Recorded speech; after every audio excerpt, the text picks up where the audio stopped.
शरद पवारांनी घेतली पंतप्रधान मोदींची भेट, राजकीय वर्तुळामध्ये चर्चेला उधाण.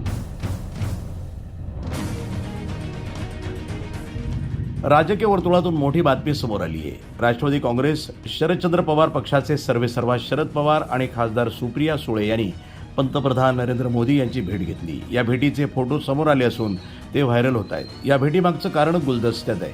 तिन्ही नेत्यांमध्ये बैठक झाली असून बराच वेळ चर्चा झाली असल्याची माहिती समोर आली आहे. संसदेतील पीएम मोदी यांच्या कार्यालयामध्ये ही भेट झाली.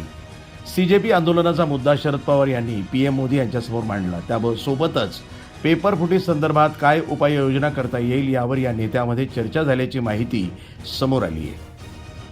शरदचंद्र पवार यांनी अचानक पीएम मोदी यांची भेट घेतल्यामुळे अनेकांनी भुवया उंचावल्या आहेत.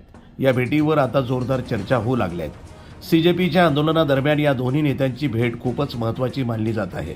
मंगळवारी शरद पवार आणि सुप्रिया सुळे यांनी जंतर मंतरवर जाऊन अभिजित दिपके आणि आंदोलक विद्यार्थ्यांची भेट घेतली होती. या भेटीनंतर शरद पवार यांनी पीएम मोदींची भेट घेतल्यामुळं आता राजकीय वर्तुळामध्ये चर्चेला उधाण आलंय. वृत्तसंपादन विभाग, न्यूज टुडे 24, दिल्ली.